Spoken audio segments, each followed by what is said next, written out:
So Matt, how you enjoying Escape from Tarkov Black Budget? What do you think? Great. Yeah. Can't get enough of it. Yeah. It's been a refreshing take on the genre. Yeah, really innovative. Lots of new ideas. Um, I haven't actually had a chance to play it yet. I unfortunately I have not either, so we can keep this pretty topical. I will just poke a little bit of fun at the fact that we are talking about a game called PUBG Black Budget. Yep. From the creators behind PlayerUnknown's Battlegrounds, except for the actual guy who designed it. He's not involved. But it's PUBG in name and just about nothing else. In fact, the UI in it looks almost like a complete overlay of Tarkov into an FPS that is an extraction shooter. And as far as I can tell, and from what I've seen, because I have watched some gameplay on it, I'm not like Yeah. completely unaware of what it is. It just looks like it has nothing to do with PUBG at all in any way whatsoever. Right. Yeah. So basically, I think what happened is they made billions of dollars off of PUBG, and they're like, "Hey, we could use the PUBG as a brand now because people know what that is." Yeah. Clearly, it's made so much money, and so they've made like other smaller projects. They have like that top-down shooter that also has nothing to do with PUBG, but it's called PUBG something. I can't remember. It was Yeah. actually pretty fun. Now they're doing this, so they've got other projects in the works. But yeah, it's kind of like Tom Clancy's such and such and such, right? It's Yeah. become the we're going to attach it because people know what that is, that original thing was, Yeah. and it's going to hopefully help us sell more copies. You know what is really funny about that though is because PlayerUnknown, Yeah. Brendan Green, I believe is his name. He's not involved in this project. So it's like saying Tom Clancy's game, but as if Tom Clancy literally had nothing to do with it ever. Didn't sign Well, off on it, didn't write a book about it, didn't whatever. And so they're I mean, like, that's kind of what like it is Tom kind of Clancy's what it stuff has turned become, into. right? Yeah. Like, kind of what has happened to that franchise Dude, as well. Brendan Green has got the best gig ever. He's making his own like weird world survival game. I played it. It's like you just walk around and survive. It's actually not bad, to be honest. Oh yeah, I've heard about that. Yeah. But and what he's trying to do with it is a cool concept. But I talked to somebody who used to work on his team, and they were just like, he makes enough money to fund like a year of development over the course of like a month from PUBG royalties, and that's for them using his name. So they're attaching his name, PlayerUnknown is like his trademarked name. They're using it again for a game that he has nothing to do with, and he's probably going to get royalties for this game also. It's crazy. Yeah. Oh, he won. He beat it. He beat capitalism.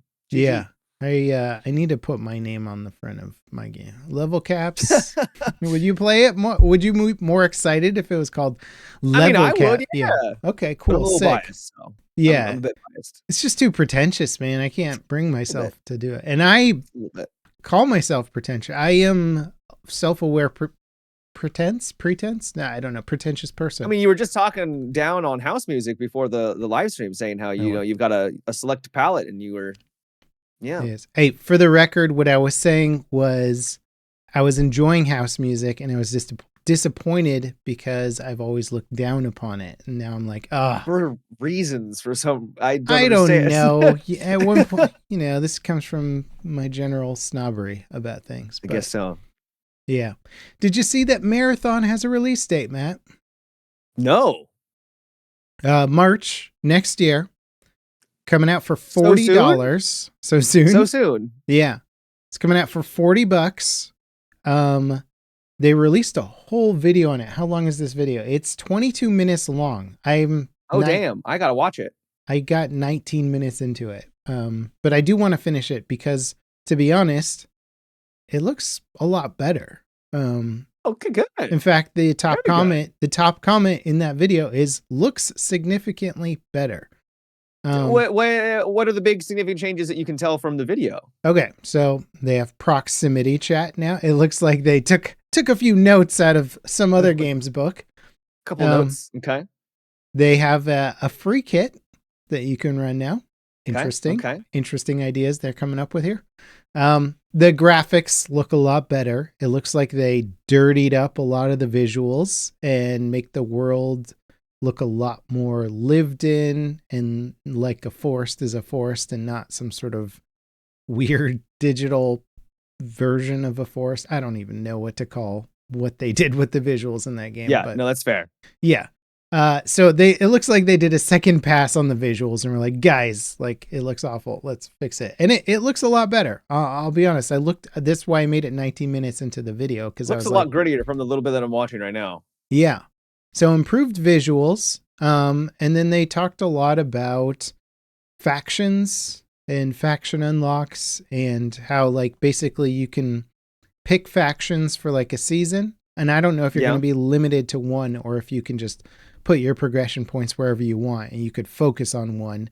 But they have like big end game sort of unlocks and abilities for this faction. So it'd be like picking your skill tree, basically. Yeah. So they have like a whole myriad of skill trees, and some of them can focus on like PvP or like being a stealthy bastard or being somebody who's like a healer or whatever. So that sounds kind of cool. It sounds like you can sort of custom craft your own hero character, and then I guess they get reset eventually, assuming they keep a reset mechanic and don't just fully rip off Arc Raiders in every way. But that looked kind of cool. You can boost your base stats and you can unlock items via your faction and all that kind of stuff. So it looks a lot better. I'm going to give them that. Like they've got a mountain to climb to turn Marathon into a successful game, but okay. It seems like they did some work. It seems like they were given a timeline and a budget and the guys figured out like the best possible way forward and seemed like they attacked like the biggest criticisms of the game as far as I can tell. Well, that's good. I look forward to watching the video. I mean, they've got bigger competition now. If Arc Raiders never existed, I think that this would probably sell a lot more because I think there's still an appetite for extraction shooters, and I think that even Arc Raiders actually Bungie might benefit from the Arc Raider success in some ways because people could be like, "Oh, I enjoyed Arc Raiders. I like extraction shooters now. I'll try another one." You know, Bungie, right? Is this long enough though to move past the clearly negative stigma that the game was garnering online? Because it was definitely getting like, this game sucks, like it's gonna die. Reputation matters, and it's had a pretty rough reputation for a minute now. So well, and also, so like I watched this 22-minute long video, or most of it anyway, and I think it looks a lot cooler. But how many people are going to, one, sit through that whole video? And two, we know, just being part of the world of social media and rumors and reputations, it's pretty hard to get past a universally bad like moment in your reputation, right? If somebody says this game is crap and then the game becomes good, that takes a while to catch up to the zeitgeist, you know? Yeah. And so like you're saying, is it enough time? I don't know, but I don't think they have the money to keep the game unpublished for much longer. It was delayed. How much was it delayed by? What was it? Do you remember its original release date? I can't remember. I don't remember, but I think they delayed it once and then showed it to the public. Huge disaster, and then like delayed it again. Yeah.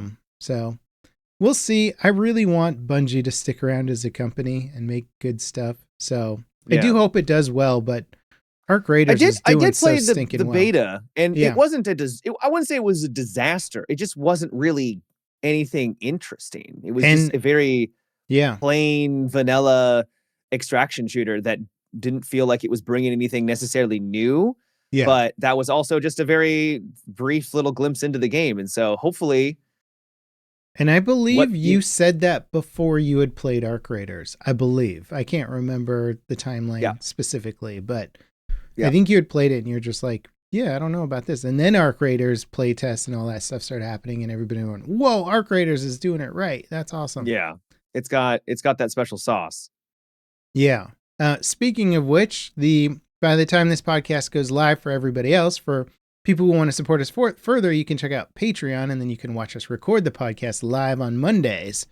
But for everybody else listening on Wednesday, the Arc Raiders Winter Cold Snap event, or the Flickering Flame event, I don't know what it is. It's Cold Snap. Flickering Flame. I think you might be thinking Battlefield 2. I don't know. They're calling it Cold Snap for like maybe the package of stuff that they're releasing. Ah, gotcha. But the event is called the Flickering Flames. I don't know.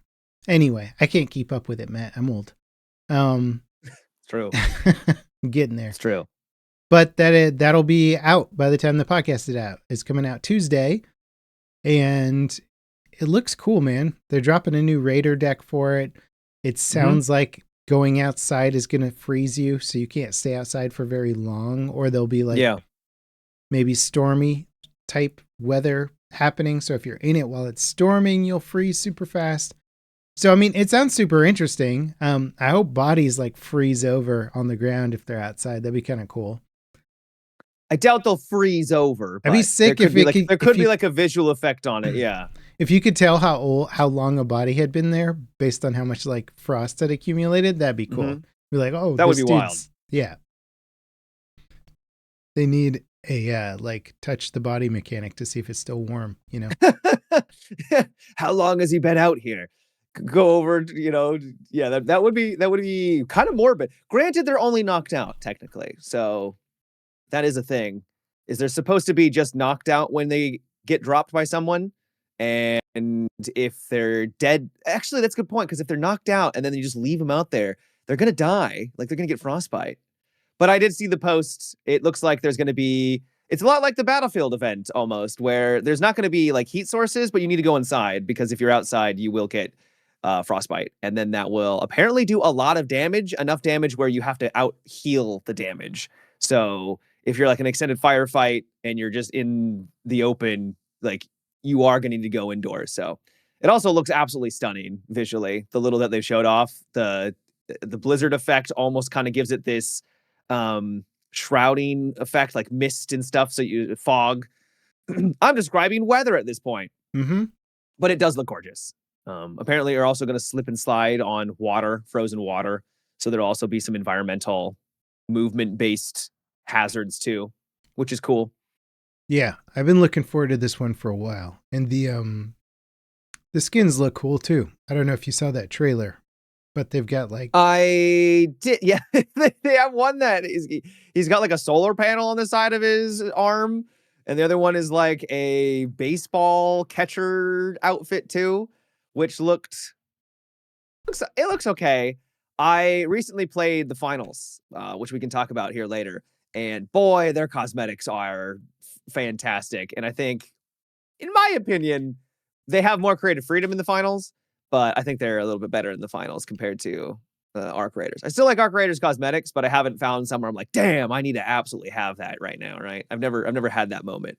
And I agree. The finals cosmetics are a step above Arc. Arc seems like they keep just like duct taping a toaster to your arm or something. I mean, they kind of do, which I mean fits the aesthetic, right? It does. Yeah. You know, I get it. You need some toast while you're out there, you know? Yeah. I respect the fact that they're trying to stick with their setting, and they're not like going like too outlandish. I mean, they've gone pretty outlandish in some respects, but at least they're trying to stay thematic, which I like. I like that they're sticking with that. Though I think there was like that weird, I don't even know what it was called. It was in the trailer. It looked very bizarre. They were almost like wearing like some sort of weird mask thing. So it looks like they might be stepping into that more like out there territory, but could just be a one-off. I'm down for it. So, I assume you saw the Game Awards. Did you watch it on stream? I did watch the Game Awards. Yes. It was great to see the Expedition 33 Game Awards back at it again for 2025. All of your usual winners, Expedition 33 in particular, was great. Yeah, I was honestly, I was not as interested in the winners, but it was nice to see Arc get multiplayer. Yeah. An Expedition swept the floor, but the absolutely swept the floor. like literally. I think they got 9 awards. They lost technically 2 that they were nominated for. So They did very well. The only one I disagree with, actually two I disagree with, is indie and RPG. They won both. And in one of their speeches, they thanked their publisher, which, rightfully so. But it was like, you're going to thank your publisher and you're also going to win the Indie Game Awards. Now, granted, a lot of the others that were in the indie category also had publishers. So I'm not like, it's an incredible game. They absolutely deserve all the praise that they got. But that was a little bit funny. And then the RPG category, not going to Kingdom Come Deliverance, is probably my most disagreed one, because I think Kingdom Come Deliverance 2, first of all, deserves more praise, but also is just a better RPG. I think it's just a more interesting RPG. Didn't Kingdom Come Deliverance not get any awards? It didn't get a single. It got nominated, but it didn't win any awards. Yeah. Which, I mean, feels a little lopsided, but it's an award show at the end of the day. Yeah. And I agree. If you're going to have an indie category, you need to start setting the parameters of what is indie. Like, let's make some rules about it, because we're definitely in the realm of like, here's a 30-person design team that had millions of dollars of budget and a publisher the whole time. Wait, are they indie? Hang on. Like, what makes them indie? Yeah, well, apparently, yeah. So that's the thing, is I think they had a $10 million budget, which isn't very big. They only had 30 plus core developers. They still had voice actors and, music artists and stuff like that. Like, there was clearly more people that worked on this game than just 30, right? Like, it was third parties and everything, but it was still small. Like, it was a smaller production. It was more of a double A than I would consider a indie. But as many people have said, how do you define when an indie game is, when you've got even smaller developers like Ball X Pit? That was also in that category. I think most people would agree it was indie, but it also had a publisher, right? So like, how do you define? Devolver Digital is praised for how they support indies, right? But then all of a sudden, do those indies now become no longer an indie because of it? So it's a Game Awards. It doesn't really matter at the end of the day, but I think it would be fair to try and maybe define them a little bit more, because some of those categories also have like massive overlap. Like best game direction, like best game direction and game of the year are so goddamn close. Like technically, yes, one could win over the other, but they're very similar. What did you think about some of the games that were announced? I think that's the more exciting part of Game Awards for me, is just seeing the new stuff. Yeah. I mean, the Game Awards are fun, but that's really why I think a lot of people watch them. Like, if you want to get to the real speeches and awards, you'll watch like the Golden Joystick Awards and stuff like that. Anyways, Warhammer 40K was there for the Total War. Cannot wait for that. We got Divinity, High Guard. I thought that Divinity trailer was pretty good, man. I thought that was the best trailer of the event. Good Lord, I have not clutched my pearls in a hot minute, man. I was just like, what is happening right now? It was very adult, to say the least. What did you think of what I'm calling the Cyberpunk Your Mom Says We Have at Home? You know, the game I'm talking about? Yes, I do. I don't remember what it was called. It's called No Law. No Law. Yeah. I don't have many thoughts on that. I mean, it looked interesting, but you're right. It did kind of look like a Cyberpunk from home, but that probably is being too mean on it. I'm sure it's great. Yeah, it might actually be solid. I just remember thinking while seeing the trailer, I was like, oh, this is like, it's just Cyberpunk, but with some even buffer dude as the protagonist. Bigger men, yes. We get a lot of the like kind of the copycat games, or the companies where you're like, oh, they clearly saw what that game did, saw how successful it was, and they're like, well, we can do that, and then just did it almost exactly. Hopefully it's good though, because Cyberpunk had its issues, and this game actually looked like it had some fun gameplay in it, and I don't think it would be hard to exceed the gameplay of Cyberpunk. Not to be mean to Cyberpunk, but I think its gameplay was kind of on the weaker side. Yeah, I would say its gameplay wasn't the selling point. It was the world and the story. The gameplay, I think, was solid, but it wasn't like the reason to play the game. Yeah. Now, one of the games that seemed to get a lot of attention, but maybe not for the right reasons, was Highguard. What did you think about the Highguard presentation?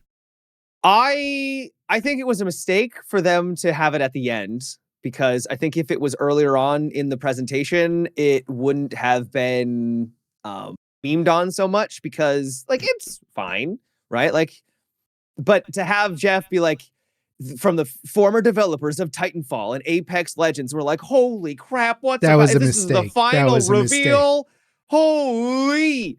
And he's like, I played it. I can't wait for you guys to play it yourself. I was like, oh, give it to me, Jeff. And then open world Valorant showed up, and I was like, oh, uh, okay, interesting. Also, So what does yeah, former developers mean? Does that just mean people who worked at yeah, Respawn and then yeah. started their own company? Yeah, I think so. Yeah, Okay. that would be my guess.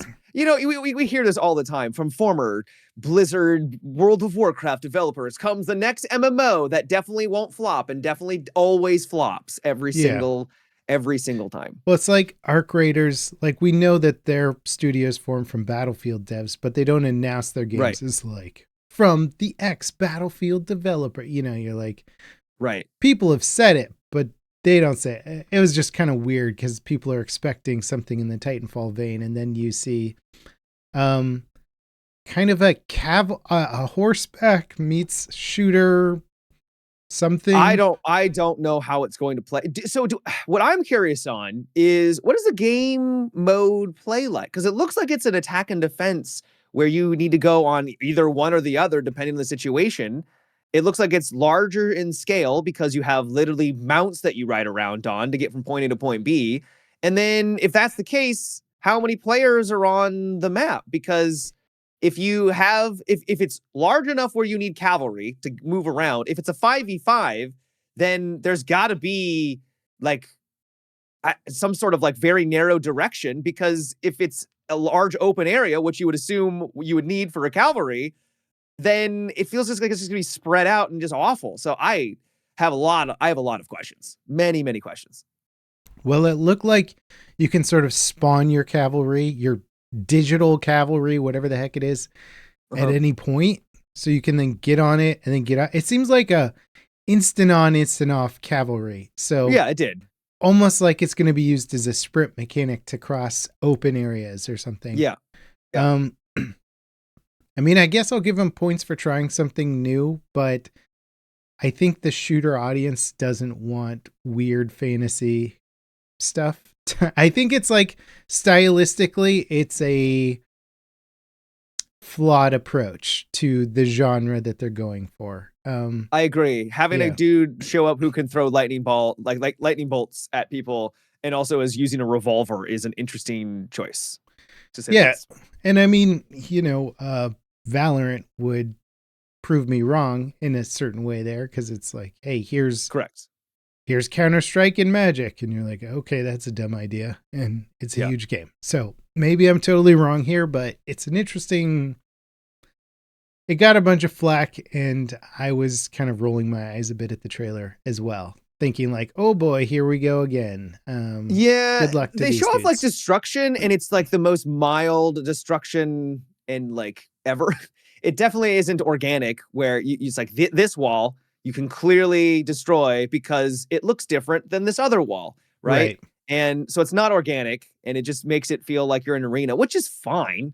But yeah, considering there's been other games that are using these different mechanics, and I think in a better way, we'll have to wait and see. I am excited to try it because I'm always down for new experiences, but I don't know if it was just because of the hype that Jeff built up with the 30 seconds before the reveal, or if the gameplay just was not vibing with me, but it looked very average. It looked kind of just run of the mill, like this is, another hero shooter. So yeah, I'll play it, but I'm not overly enthused with what I saw. You play everything, Matt. No I standards. I do play everything. Yes, I do. Yep. Speaking of playing everything, what the heck is John Carpenter's Toxic Commando? So, World War Z, the video game? Yeah. Or okay, so and then do you know like SnowRunner? Yep. Okay, so it's just squish those things together. How? Yeah, that's what I thought too. So you are playing as these four admittedly annoying characters. It's very over the top. Like they're saying like quirky one lines. One guy's like, "We need to be called something. We need to have a catchphrase. We're the Toxic Commandos," and everyone's like, "Dude, shut up. What are you talking about?" So it's definitely not taking itself seriously, but it's basically World War Z with a more fantasy sci-fi take on it, where you mild spoilers, you get infected by something, the zombie virus thing, and you have this device on you that makes it so that it doesn't continue to kill you, but it also gives you superpowers. So you have Naturally. classes because of that. You've got like a healer, there's like an operator, one that is able to like lay down shields, like these bubble shields around you. And it allows you to have like, you know, kind of fulfill a role where you're going against hundreds and hundreds of zombies. There are moments where the entire screen is just filled with zombies. It is absolutely bananas. It's really fun.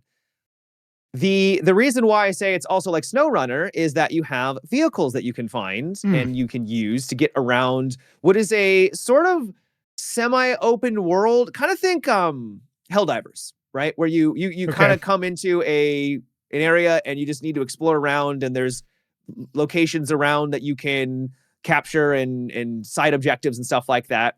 And that's sort of the same vibe. There are side objectives where you can get upgrades and you can get a bunch of the in-game currency that you can then use outside of the mission to upgrade your character in some meaningful way, like a lot of weapon upgrades and stuff like that. So it's got some cool progression there. But at the end of the day, you can get like stuck in mud and you have to grapple out of it, kind of like in SnowRunner. So it's trying to use some of that SnowRunner mechanics with like mud and everything. It's very basic.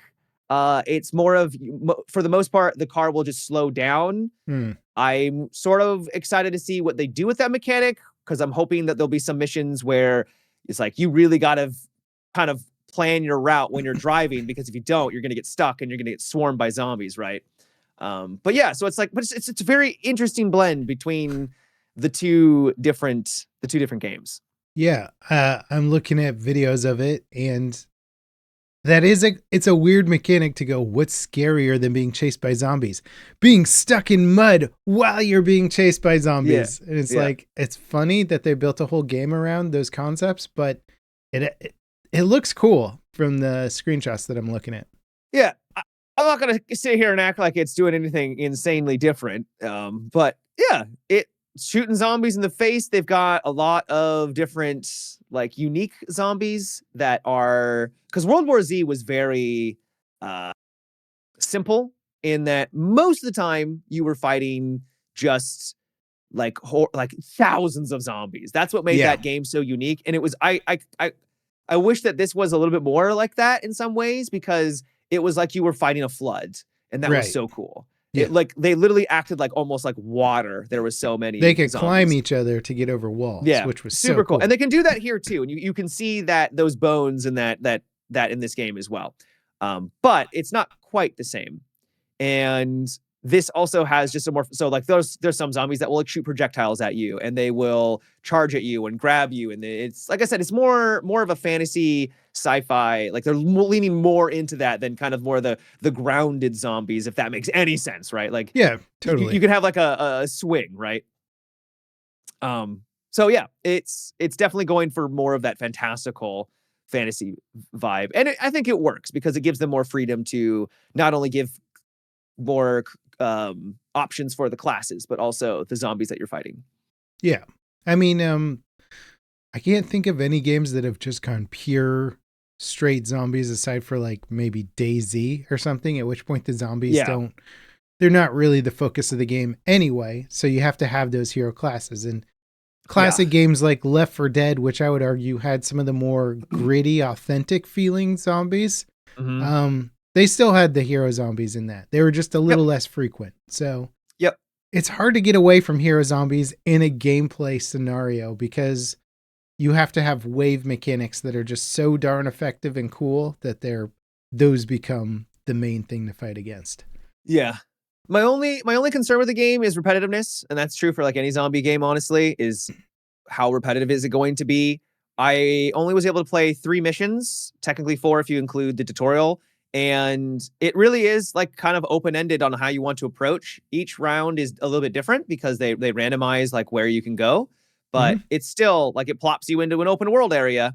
And I'm sure you've played many open world areas, especially like they can feel very MMO like, right? Where it's just like, here's a point of interest. You walk there and it's, it just kind of feels very samey. And that is something that I started to feel after the 3rd mission. Is like, I'm hoping that there is set pieces, and it's usually at the end of the mission where it's like you have to do some really big task that will be, you're going to get swarmed, right? So that's still there.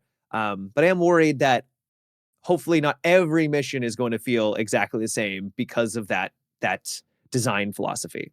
Gotcha.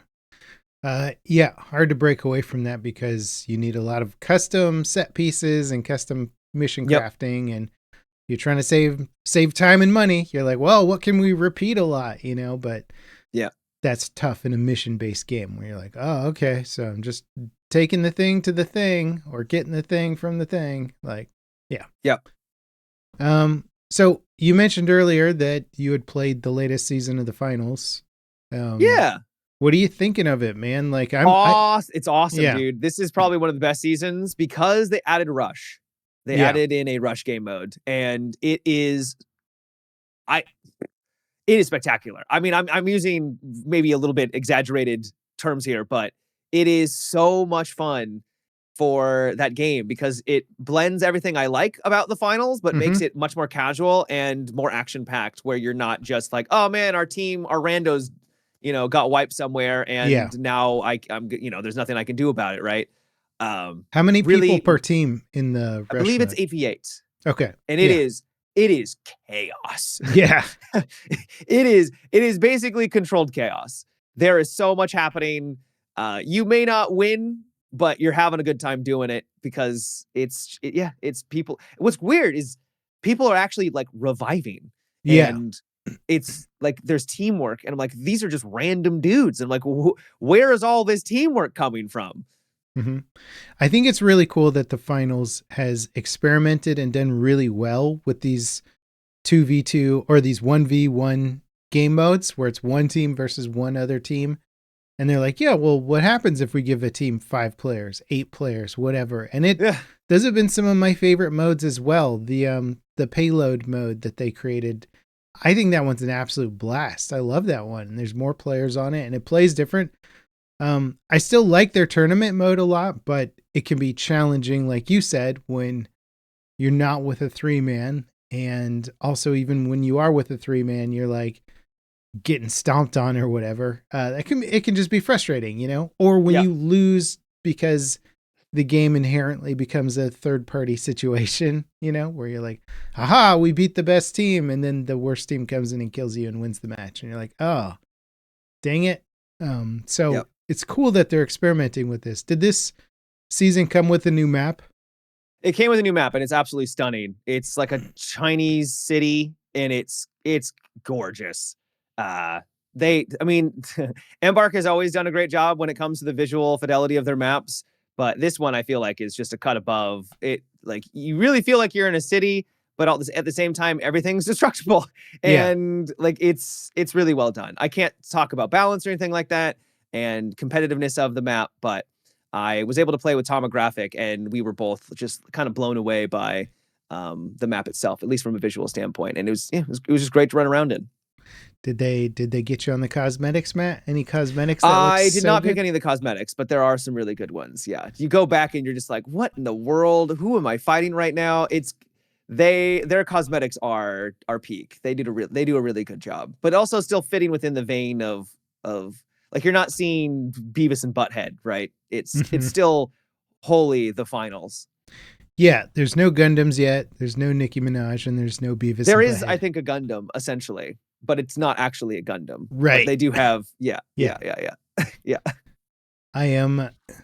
Yeah, they have the best cosmetics I think I've seen in any video game, and hopefully Ark can follow in their footsteps a little bit more so. But without getting it, they can be outlandish in the finals. It's kind of the Ready Player One idea. It's a game inside of a game, so they can really do whatever. Yeah.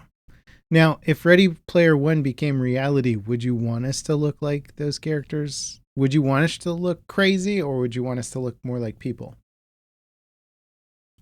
You mean I would like to? I mean, I like to just see people for who they are, but that wouldn't be the Yeah. case. Everyone is going to be a hot waifu character model, anime character. Yeah. You know that'd be the case. Yep. I mean, Guys and girls. we already see the rise of VTubers, right? Imagine if you could have that for your entire person, and you could just walk around and everyone just saw you as, a hot anime chick. Is that who you'd be, Matt? Hot anime chick? No, I don't think I'd go that route. You just be you. Yeah, a disappointment. But you'd have a hot waifu anime chick as your girlfriend. Right, yeah, because that's what would definitely happen. Yeah. I mean, hey, once you go like full digital world, everybody's got their digital girlfriends, Yeah, it's true. It's true. That would be a weird world to live in, and we might get there one day. Possibly. I hope we don't, but hopefully it just stays in the gaming realm. But Facebook was trying to do that, right? Oh, well, imagine optical. If everyone's got like an optical enhanced, right, and everything just becomes a AR, right? Augmented reality, where everyone can just change their physical appearance, as long as they're wearing have the eye attachment, right? Then everyone could have their own. They could all look different, right? You could all, instead of having to change and get cosmetic surgery, you could be like, I'm just gonna slightly change the look of I now have a full head of hair. Imagine that. That'd be cool. Hey, think about how much money women would save on makeup, dude. If you're just like, I'll have the like whatever style today. Granted, you probably have to spend billions of dollars on, eye enhancements, but nah, that can't be cheap.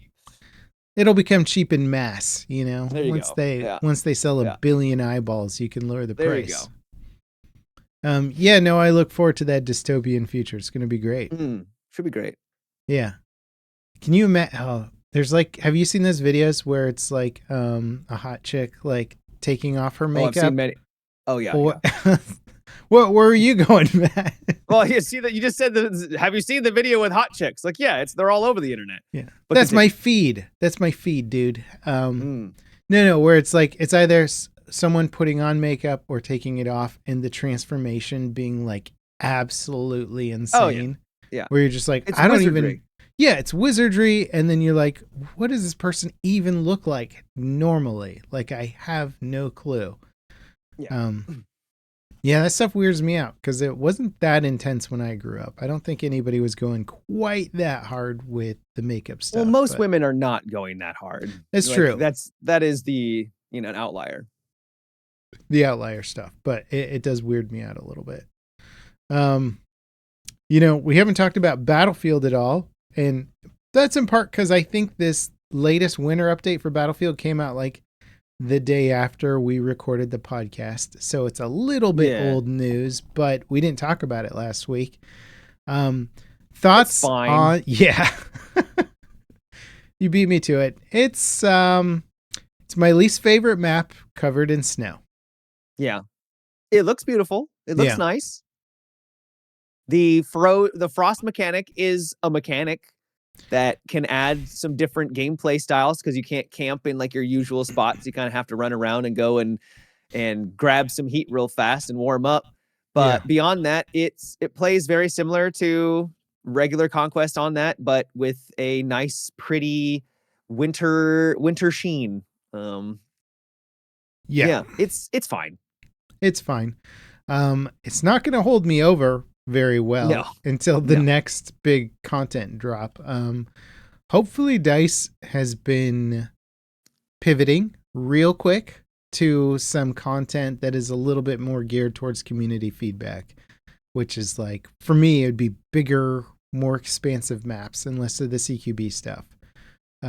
All of this stuff was locked in since before the game even launched. So it's not based on community feedback. It's based on them predicting what people want and are going to enjoy the most. I did see a poll a while back that suggested that people liked this New York map the least, the small one. So then they're like, they clearly thought it was going to be more popular or something. And then put their snow efforts behind it, where it's like Right. the other New York map would have been so much better if it was covered in snow. That would have been cool. And then I would have preferred that. Yeah. Mm-hmm. The cold mechanic is interesting, but not really for a battlefield mode. It's like, oh, that's cool if I was playing a survival shooter open world. Right. Right. And But we're getting not that for- essentially with Arc Raiders soon, Right. ironically. Yeah, ironically. But yeah, for TDM, you're like, okay, so now I just have to stop moving so fast, sit still, and then just get ganked while I'm heating up, because that's what happens half the time. I actually very rarely got ganked while I was by those things. Very, very rarely. I put shields down. Yeah, I put a shield did down you? and be Okay. like, oh, heal up. But Because you don't have to sit next to him for very long. You can, like, I feel like the aggressiveness of Battlefield 6 kind of continues on, even though it does slow things down a little bit. I do think it's still a very aggressive map. What do you think? As was designed. What do you think about the assignments for the progression tree that came out with this one? I feel like they're slipping back into their old ways of like, you got to revive people while your ass is frozen, and it's just like, what? No, stop. Everything's while frozen. The one that's used the adrenaline charge while frozen. Oh, they have one for that too? Ugh. Yeah, I'm like, oh, this was the worst assignment to begin with. Now you're adding an extra layer of difficulty to it. Like, come on, guys. Though they did diminish the blinding effect when you use the stim now in a patch, which I very much appreciate. Yeah. So now you don't feel like you're actually putting yourself at a disadvantage when you activate that gadget. Yeah. Because before it was so obnoxious. Do you use the stim regularly? I use it to get from point A to point B, and that's it. Yeah. I don't use it like for like a combat situation, because usually if someone's nearby and you activate it, you're going through an animation that'll get you killed. Yeah, it's the dumbest. Like, the fact that the assignments are telling you to use it in a way that you shouldn't be using it is beyond annoying, and that's classic DICE in my eyes, which is not understanding their own game mechanics. Yeah. I'm still enjoying it. Still fun. Weapon progression is still taking forever. I don't think I'm ever gonna unlock all the guns in that game. It's just too much time incentive. Oh, speaking of time investments, did you get your 5 mil for Arc Raiders? We were bitching about that last podcast. I think I'm close. I've kind of slowed down over the last couple of days. I think I've got like 3.2 in like, and then I don't know how much my stash is worth, but so I think I'm close. Yeah. But yeah. And yeah, it's a lot. I did some grinding routes and stuff, and I put a little time into it, but I've just been resentful the whole time of the system. I've just been like, this doesn't, I don't want to do this. Yeah. And doesn't respect my time. It's going to put a sour taste in your mouth. Yeah. Well, and also there's plenty of moments in it where I'm like, oh, I hear a firefight. That would be fun to get into. And then you're like, oh no, I'm going to lose. I'm going to lose all this value that I have. And all they care about is value now. And these guys are probably running free kits, so I'm not going to get anything off of them, even if I kill them or whatever. So yeah, we talked about how bad of a decision it was last time. We've now played with that decision for a week, and I got to say it's still a pretty crap decision. And I'm upset with them about it. And maybe this cold snap event will like drop some snowballs that sell for like 15,000 or something, and we can power through it. I doubt that. I mean, there is going to be a like candle event or something like that, the Flickering Flames event. So maybe that will add some value. But we discussed this before. I think fundamentally having it be tied to a monetary value is just a flawed mechanic. I just think that it incentivizes the wrong kind of experience that people are looking for when it comes to an extraction shooter. You want people to use their gear. You don't want people hoarding their gear, and you're just creating a gameplay loop where people are hoarding their gear, and it's not fun. Or people are just going after the most expensive loot routes, which just also feels as well. Like, it's like, I don't want to have to optimize things. Though it has resulted in some pretty fun moments where people are absolutely duking it out over fruit. You ever had, have you had that yet?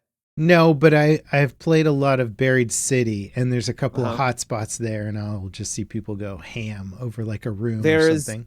there's so if you do the full bloom events, there's Yeah. baskets, and on some maps you can gobble up. I'm not even kidding, like 150,000 worth of fruit in like 5-10 minutes. Like it is crazy how much money you can make. I think it's the easiest way to make money in the game.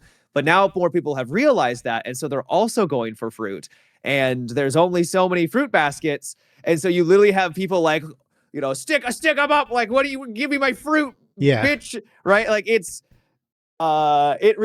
fun, but it's also just like, god damn, we're fighting over fruit, guys. This is ridiculous. What are we doing right now?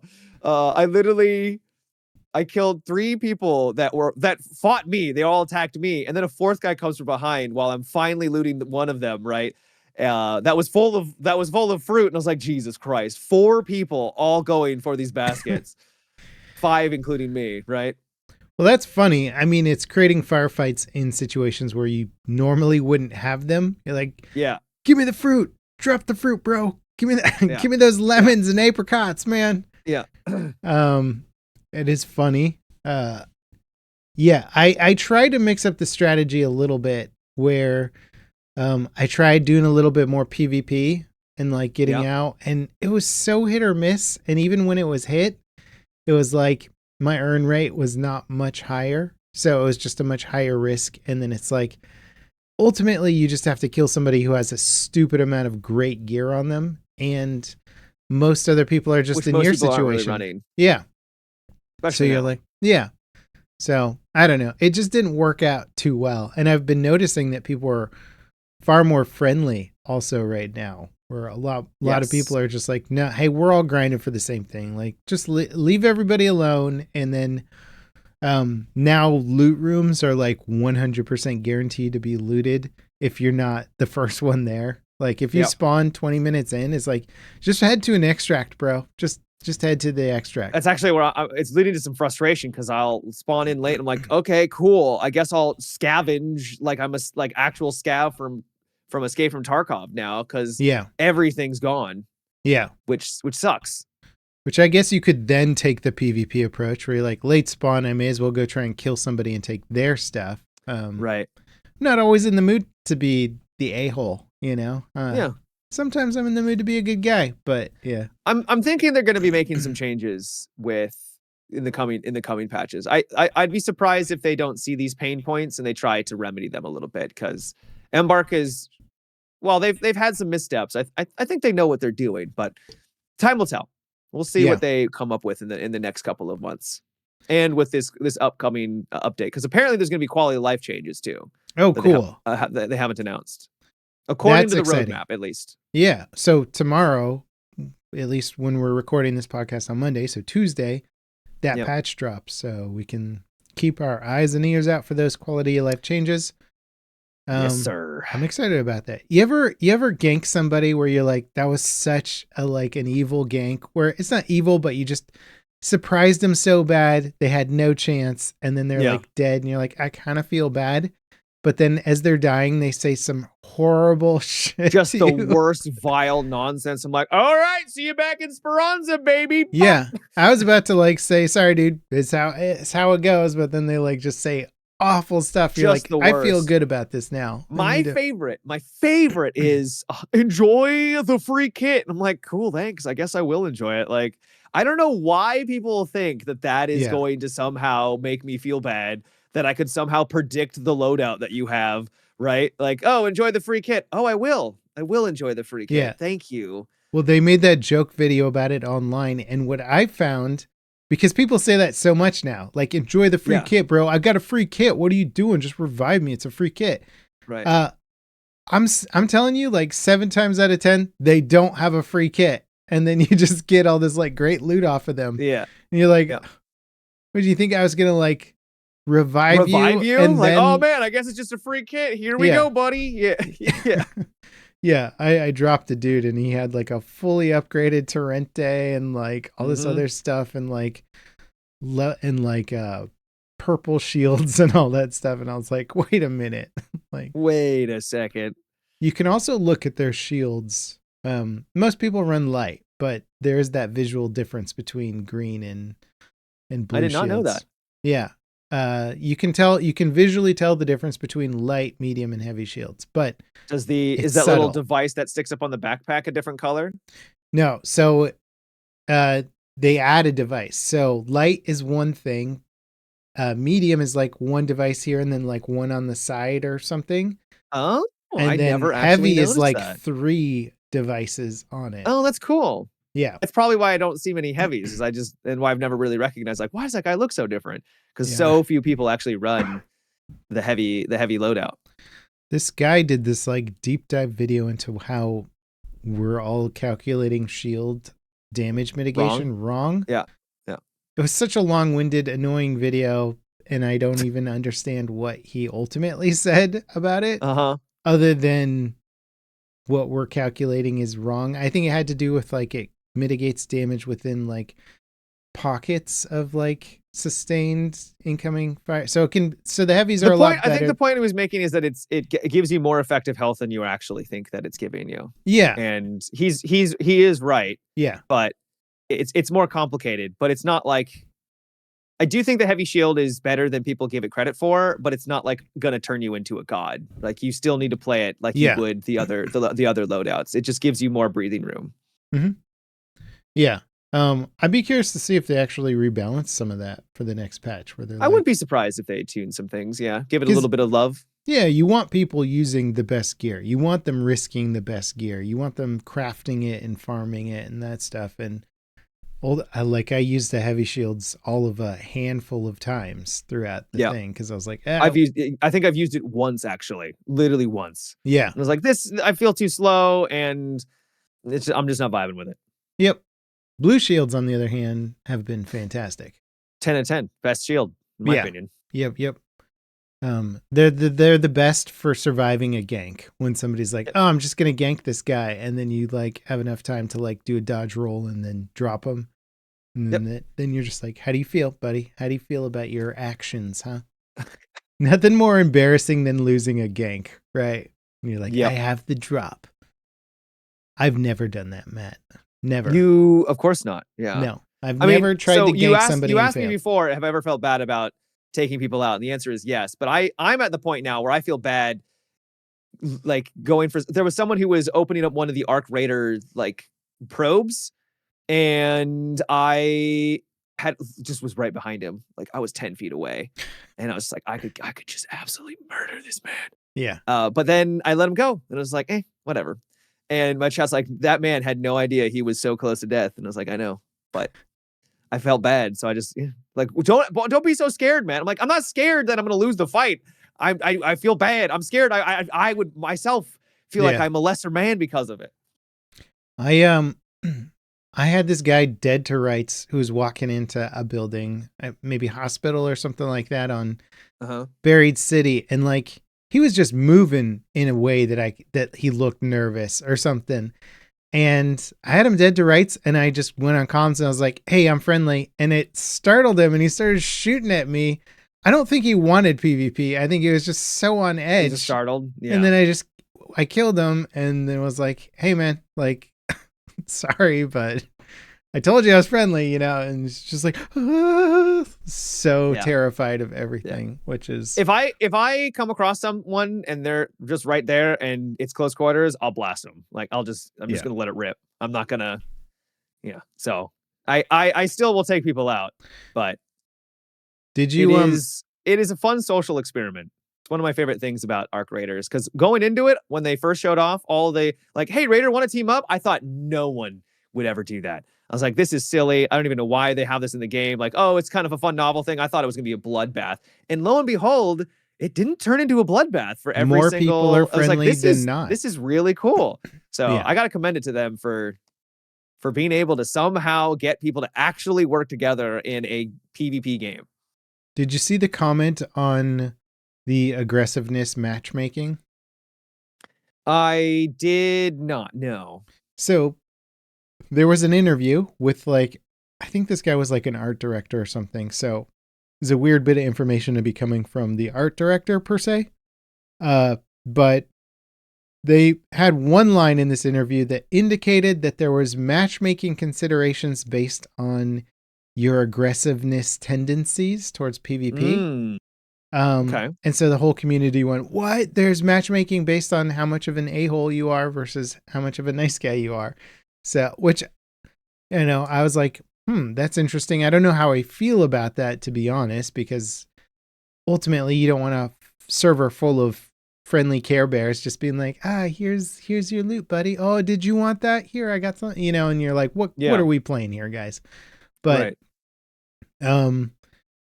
there was a video on a guy testing it, and I didn't get to his end results of it. So I want to see. Obviously, any testing is anecdotal because you're like, how many rounds are we going to actually test this from? So he said, I'm generally a pretty nice player, so I'm going to go around and see how many people like firefight me and just talk to other people and be like, how many people fight you? So he's like interviewing other people in the server and seeing how often they get attacked. And most of them were like, no, everybody's really friendly and all that stuff. And then he started going aggressive to like change his profile or whatever.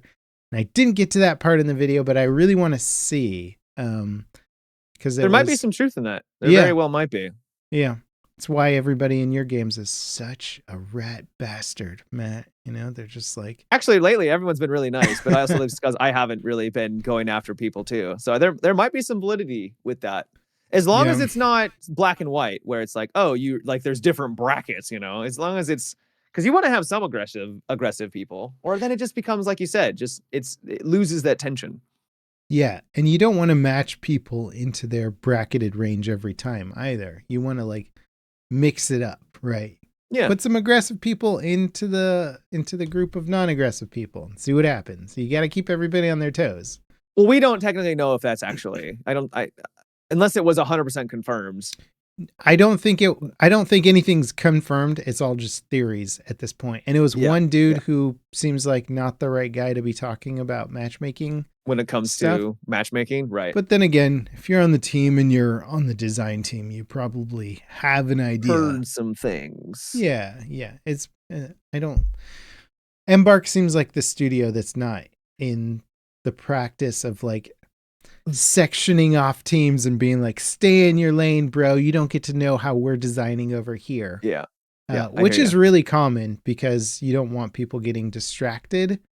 So you're like, no, just worry about your apricot models, bro. You don't need to worry about the balancing of our matchmaking system. But in a studio with good workers and stuff like that, you can share a lot more information across the lines and hopefully get benefits from it. For sure. Yeah. Have to see how it goes. I saw some pretty good movies since last time we chatted. Oh yeah? Yeah. You all right there? You look confused for a second. Okay. I saw this movie. It's on Netflix, I think. I don't know if it's like a Netflix movie, but it's on Netflix. Called Train Dreams.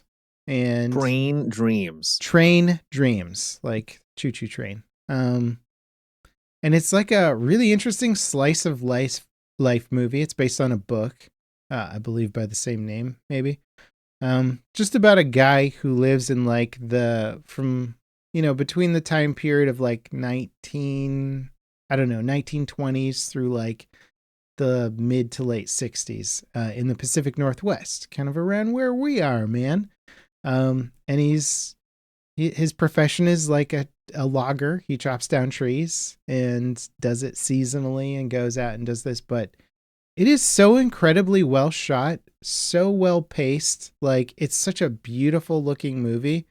And I really like movies that like get into a time period where they stylistically slow down the pacing of the film as well, because they're like, not only was life slower back then, but we're going to shoot the movie in a way that showcases that life is slower, where we're not just taking you from action moment to action moment or big event to big event. It's like, no, he's just going to like make dinner for a while now. And that takes a while, but it's going to be... That sounds boring too, though, depending on how it's sounds made. Boring, but it's so beautifully shot that you're like engrossed in everything. It's like a survival. You're like watching a survival game, but like this was just life for people in the early 1900s. And I don't know. It's such an interesting slice of life. It is. It's beautiful. It's sad as well. Incredibly well acted. I just really liked it. Great reviews, that's yeah. for sure. I wasn't sure what to think of it, but once it gets its hooks in you, you're like, dang, I just want to, this is such a good movie. I want to like be in this world for a little bit, this time period. Cause it is, it's sort of romantic, you know, it's like, pioneer lands in the way, you know, in the early 1900s, we're still developing it. We're still building railroads and like chopping down forests to build things. And the Industrial Revolution hasn't affected everything yet. So like, shows him from going from chopping with an axe to eventually the chainsaws have invented, and they're like, hey, check this out. And he's like, oh, look at this invention. I don't know about this new age technology, you know, we used to just chop with an axe back in my day, which is it's sort of like him becoming old and irrelevant as a profession like chopping down trees. And you're like, oh, that's cool to see. It's an interesting concept that you never thought about. So I highly recommend that. That one's great. Nice. Then I watched the new Knives Out Wake Up Dead Man. Have you watched any of the Knives Out movies? I've seen the first two, yeah. Okay, yeah. And I like both of them. They're both good. Third one will not disappoint. Fantastic. Good. Good. I think it's funny how they just made a series out of nowhere. It's like, yep, it's just a detective going around and solving murder mysteries in a fun way. Yeah, it's good. Well, this is Rian Johnson, the director, who made my least favorite Star Wars movie, but also has made fantastic films outside of the Star Wars universe. Nice. And the first movie that I saw of his that really made me go, holy crap, who's this director? This is such a cool film, is a movie called Brick, which is also a murder mystery, but it is a detective noir style murder mystery. However, instead of being like in the, I don't know, what era does Chinatown take place in? The 1950s or something? I couldn't say. So it's got that old timey, like, you know, Private Eye, black and white vibe to it, but it's not black and white. It's modern day, and it takes place around a high school, but everybody talks as if they're in a detective noir film, and the detective is a high school student. And it's a real murder. So he's trying to solve a real murder that actually happened. Yeah. And it's just this bizarre film that is incredibly good, really well acted. And you're watching it and you're like, this is like just watching an old timey detective film. But for whatever reason, it's modern day and in a high school environment. That sounds fun. Yeah. Really well done. Really well made. And I was like, I'm keeping an eye on this director. And yeah, I think he just likes murder mysteries, like Agatha Christie style murder mysteries. And Knives Out Wake Up Dead Man is fantastic. It's just so well acted, and the cast is stupid. He got everybody who was ever famous. Weirdly stacked. The last one was also stacked too. I think people. The first movie was stacked as well. Like it had a lot of great actors in that as well. Like so they're doing something right, I guess. I think actors are suckers for like a whodunit murder mystery style films, because you're just like, ooh, it was the butler in the, you know, dressing room or whatever. You know, it's like everybody just gets excited about that stuff.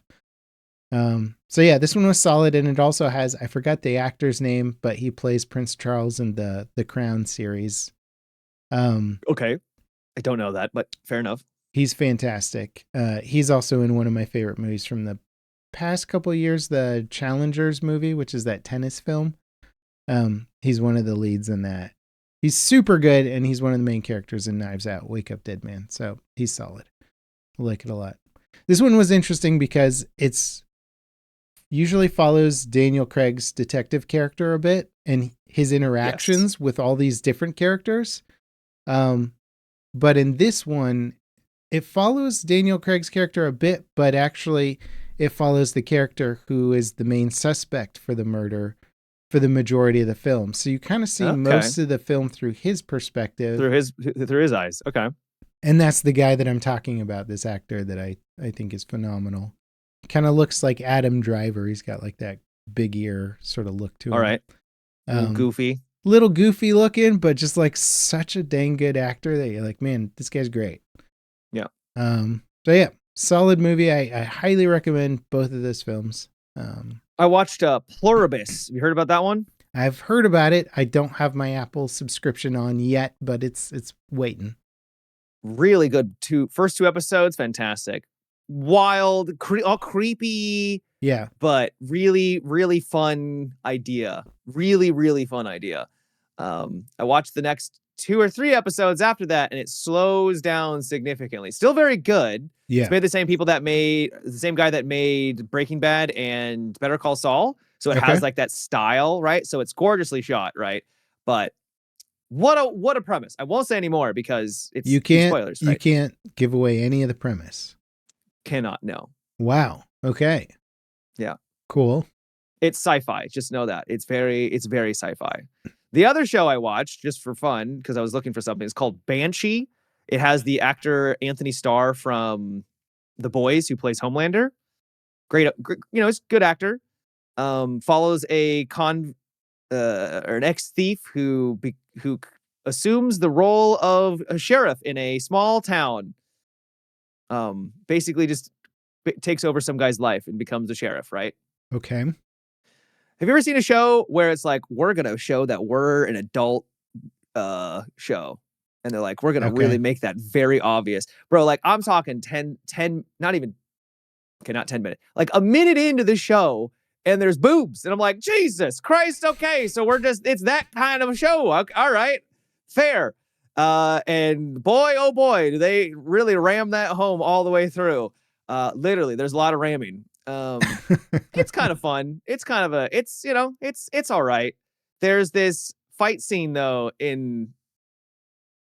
you really have to kind of leave your brain at the door when you watch the show, because while it's interesting, like he's playing a sheriff and he'll just get into fights with people, with like witnesses. And I'm like, you can't just do that. Right. Like you can't just do that. And he gets away with it so far. Granted, it's like it was like only the first 3 episodes. It's sloppy though. And you're like, come on. It's very sloppy. And I went online to see if anyone else was critiquing this fight that happened. The fight is brutal, and it's a brutal fight, and it's well done, I guess. But it's so over the top. I was like, this is stupid. It's so over the top. And like the justification for it. And then I looked online and everyone's like, oh, this is the turning point for the show. I was bored and now I'm all in. I'm like, dude, I'm almost like out. It was so like bad. Yeah. Basically he goes to arrest someone. And this is a spoiler, but he goes to arrest somebody. And instead of arresting them like on the spot, he like literally fights them almost like to the death in front of like the public and like other police officers. And I'm like, and they're all just watching him do it. Okay. Like they're just pummeling each other back and forth. I'm like, what is going? And then they arrest the dude. And I'm like, what is going on right now? That's how the law should work, Matt. You beat him till a pulp and then arrest him. And it's like, oh, it turns out the guy was innocent. Well, he wasn't innocent. The dude that they beat up is like horrible. Like, so I don't feel bad for it, but it's so over the top and like, yeah. What time period is this? Oh, modern. It's modern. Oh, it's modern. Yeah. Yeah. Like modern. It sounded cops. like, because you called it Banshee, so it sounded like it was maybe a Wild West type. Well, it's kind of a like a small town in southern. I actually don't know where it's based, but kind of a smaller town, backwater a little ish, sort of town where everyone knows each other. There's Amish people, like there's Amish is like a big theme, right? So it's much, yeah. Gotta watch out for this Amish thugs. Kind of more Western-esque, but very modern. Okay. Interesting. So, recommendation or kind of on the fence? I don't know if I'd recommend it just yet. Fair enough. It's okay. It's a fun watch, but that scene in particular, I was just like, this is so. Like I said, I can suspend my disbelief, but when you're literally watching a guy who's supposed to be a cop with other cops watching, in horror that he's doing this, and also the public watching him do it, I'm just like, this is. Granted, the dude he was pummeling deserved it, but like, it was It was a lot. You were like, where's the due process, man? Come on. I mean, like, not even the due process, just like, I don't know. Fair enough. It was outlandish. Okay. Outlandish. Yeah. Not too much else. I've caught up on the not Vox Machina, but the next show. Mighty Nine. Mighty Nine. That one's still solid. I thought of it because Nice. you're like, oh, there's boobs in like the first 3 seconds. And like Mighty Nine does that as well too, which is do fun. they? It's not like overly sexual show at all, but it's just really funny because they like hit you with some surprise anime boobs. And you're like, well, wasn't expecting that. All right. Yeah. Because it's very funny. It is an adult silly. show. And I think they actually do that to like establish like this is an adult. This is not your kids anime show. Yeah. Yeah. The jokes are very much adult humor, but yeah. Vox Machina, we did finish Vox Machina also. That one was fun. Oh, good. Mighty Nine is better, I think. And it's nice. I think, probably from a production quality and like other stuff, but the story seems to lend itself better to I think a lot of people epic also fantasy. find it. Yeah. I actually, because you watch their podcast or their show, their normal show. I used to, yeah. I don't as much anymore. It's just because it's just so long-winded. But yeah, I absolutely adore the cast. Yeah. How does that go from being a show to like, or like their show to being the animated show? Because I assume they're trimming it down heavily. Oh, they do trim it down heavily. Yeah. Yeah. There's so much downtime because they're coming up with the story as they go. And so a 3-hour episode, which is, I think, their average length, could literally be a 30-minute episode, right? Like that's how much it is only really happening in the moment, right? So it's a lot of fat that they have to trim down. They also make changes. Like it's not a 1-for-1. They are making changes to the story as they go along. So it's not a 1-for-1 retelling, but they are staying pretty faithful from what I remember. But it has also been a long time. When they record the show, like, are they still like, it is a D&D game that they're playing. So yeah, can they like get a bad roll and then the story changes massively? Yep. Okay. Yeah. It's not scripted. If you can believe it. They don't script the show. Wait, so the Dungeon Master has a lot of stuff planned, right? He has it planned, but he doesn't know where the story is.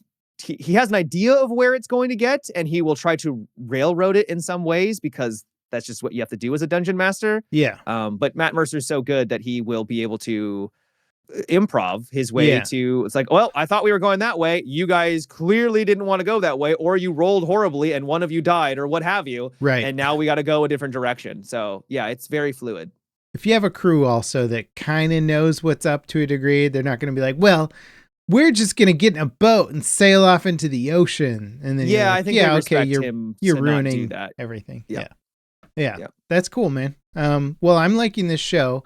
It's made me interested in their original stuff, but I know I just don't have the time to get through it. But they do a bridge where they will cut down on a lot of the stuff, and I think so. It'll take like a 3-hour thing, and it'll bring it down to like an hour. I believe they've started to do that. Yeah, but I could be wrong. So that might be a way to cut through and experience it on a much faster timeline. Well, you know what's funny is so my wife reads a lot of fantasy, and the latest season referenced a fantasy novel called Tusk Love. Yes. Which she had heard about, she hadn't read, but was like, oh, that's a real book, and then read up on it and was like, oh wait, that book is written because of the show. Like they made the joke in the show, and then a fantasy author that they knew wrote a fantasy romance book called Tusk Love, which is like people with tusks in a relationship. And apparently it's very saucy. So very saucy. Yeah, but I was just cracking up about that little detail. I was like, oh, it's funny in the show, and then you're like, wait, they made an actual book. It's a real thing now. Fantastic. How was it, by the way? The book. The book? I haven't actually read it. I assume it's one of those on the shelf behind you there, Matt. Yeah. But it's on the other shelf, right? The naughty shelf. The one that's not in the streaming background. It's just off camera. And you're like, that's where I keep all that. No, I haven't picked it up. Spicy fantasy novel. I just saw the voice oh man, I can't. Laura Bailey. She's a very she can be a little naughty at times. She likes the potty humor, right? Mm-hmm. And she was reading a passage from it, and it was saucy. It Oh, was wow. so that's where I got it from. Is I was watching a little video of her reading from the book in the voice of, I think, Jester, which was fun. That's funny. That's really funny. Yeah, I don't, the last episode or the last few episodes haven't dropped yet for it. So, but I'm excited to finish up this season. I hope they keep going with it. I don't know what their plans are, but I assume they have many seasons of material at this point. Oh yeah, they've got campaign 1, campaign 2, they have campaign 3, and they're now on campaign 4. And each one is over like 300 episodes each. Holy except for crap. the 4th one is just got started. Yeah. So they have plenty of material available. It's pretty dope that they turned just having a great time doing D&D stuff into like a full-time career. Like that's epic. Yeah. And I'm sure they're all doing very well because of it. It's cool. They got hit shows on Amazon. Yeah, they literally have shows now based off of their D&D group. Yep. It's neat. It's dope. It's dope. Well, I'm very much looking forward to this Arc Raiders update. Me too. I might check out Black Budget. I haven't heard bad things about it, actually. Some people have said it's pretty decent. It just visually looks uninteresting to me, but who knows? I've heard more mixed opinion, but I haven't played it myself. Gotcha. I am re-excited for Marathon, which I never thought I would say, but I got to say the latest video made it look a lot more appealing. I think you should, I'd be curious to hear your thoughts on it because you've played it more, or you've played it. I didn't play it in the first play session. So I'd be curious to hear your thoughts on, like, does the video make you excited, or does it just look like they're trying to band-aid up the game before they push it out the door? Yeah. But yeah, I'll have to take a look at it. Yeah. Well, you want to wrap up the podcast there? Yeah, sounds good.